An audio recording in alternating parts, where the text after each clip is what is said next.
Warahmatullahi wabarakatuh.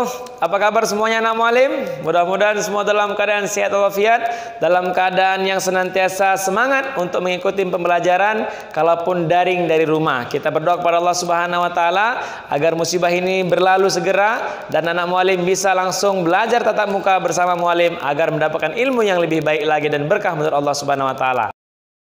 Sekarang anak mualim kita akan lihat materi kita berjudul ekosistem. Iya, ekosistem adalah hubungan timbal balik antara makhluk hidup dengan faktor biotik dan abiotiknya ataupun alamnya. Jadi ada interaksi antara makhluk hidup dengan makhluk tidak hidup. Sekarang kita masuk kepada komponen-komponen ekosistem. Komponen ekosistem dibagi menjadi dua, yaitu komponen abiotik dan komponen biotik. Yang dikatakan komponen abiotik adalah komponen yang melibatkan ataupun terlibat secara langsung dalam kehidupan kita, namun mereka tidak memiliki kehidupan. Apa contohnya? Cahaya matahari, suhu, air, oksigen, salinitas dan pH tentu. Yang tentunya dalam hal ini semuanya itu akan bermanfaat dalam kehidupan interaksi makhluk hidup dalam melaksanakan kelangsungan hidupnya. Kemudian yang kedua adalah faktor ataupun komponen biotik. Komponennya adalah kita lihat ada makhluk hidup di situ, ada tumbuhan, ada hewan, ada mikroorganisme yang semuanya itu akan berlangsung dalam proses kehidupan kita. Jadi jelas tadi ekosistem adalah hubungan timbal balik antara makhluk hidup dengan makhluk tidak hidup. Sehingga dalam kehidupan kita, kalau pertanyaan besar Bu Alim tanya kepada kita semua, apakah yang terjadi jika matahari tidak ada? Iya, maka dalam hal ini kalau bukan masalah pakaian tidak kering, bukan itu saja. Ya, namun dalam hal ini tidak akan terjadi kehidupan. Kenapa? Dikarenakan proses fotosintesis pada tanaman itu dibantu oleh matahari.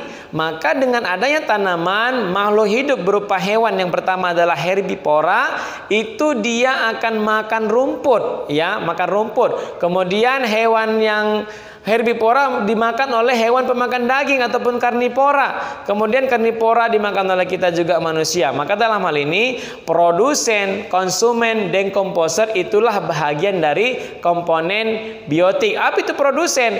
Produsen itu tumbuhan tadi yang Walim sampaikan tadi, ya. Produsen menghasilkan makanan sendiri sehingga bisa kita konsumsi. Kemudian konsumen, yaitu organisme yang mengambil manfaat dari produsen. Itu namanya organisme autotrof. Nah, itu.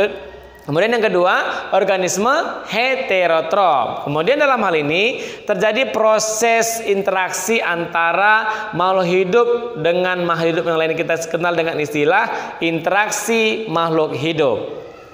Kemudian kita lihat anak mualim, interaksi dalam ekosistem ini terdiri dari beberapa bahagian, yaitu yang pertama kita kenal dengan istilah rantai makanan, ya. Kita kenal dengan istilah rantai makanan. Apa itu rantai makanan?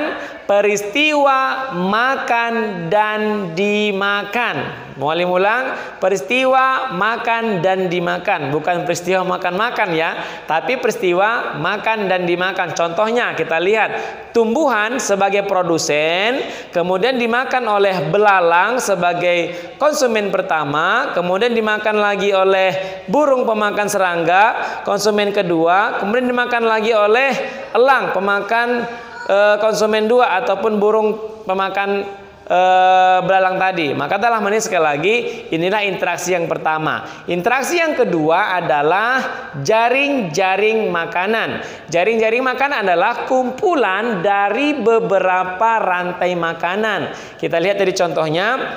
Satu rantai makanan membentuk rantai makanan yang lain sehingga disebut dengan jaring-jaring makanan. Maka interaksi yang lainnya banyak sekali bisa kita lihat bahwasanya selain dari rantai makanan, selain daripada jaring makanan, kita kenal dengan istilah piramida makanan. Apa itu piramida makanan? Yaitu kita lihat secara gambarnya, ya, bahwasanya tingkat pertama disebut dengan produsen, tingkat kedua disebut dengan konsumen 1, tingkat ketiga disebut konsumen 2, tingkat ketiga konsumen ketiga. Artinya siapa yang menduduki produsen ini? Kita contohkan, yang menduduki produsen adalah tanaman padi. Tanaman padi dimakan oleh konsumen 1, yaitu ulat kita katakan. Kemudian konsumen 2 dimakan oleh burung, kemudian yang 3 dimakan oleh burung elang. Sehingga dalam hal ini, inilah yang dikatakan piramida makanan. Kenapa disebut dengan piramida makanan?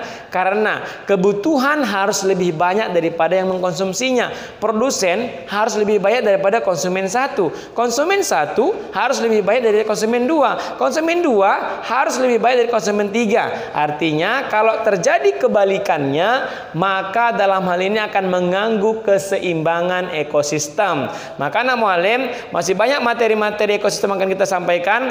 Dalam hal ini kita sampaikan sekali lagi bahwasanya ekosistem itu ada 2 macam, yaitu ekosistem alami dan ekosistem buatan. Ekosistem alami itu seperti apa? Hutan, danau, pegunungan, sungai, air laut. Artinya setiap ada makhluk hidup di dalamnya itu berarti itu adalah ekosistem. Kemudian yang kedua tadi ekosistem buatan. Ada akuarium, ada kolam, ada waduk. Itu semuanya dibuat oleh manusia, namun tetap juga bisa dimanfaatkan untuk kehidupan, keberlangsungan makhluk hidup yang lainnya. Ini sementara dapat mualim sampaikan. Maka untuk lebih jelasnya tentang materi ekosistem, di akhir video nanti akan mualim sampaikan kuisnya. Silahkan dijawab dengan terlebih dahulu membacakan doa. Demikian. Assalamualaikum warahmatullahi wabarakatuh.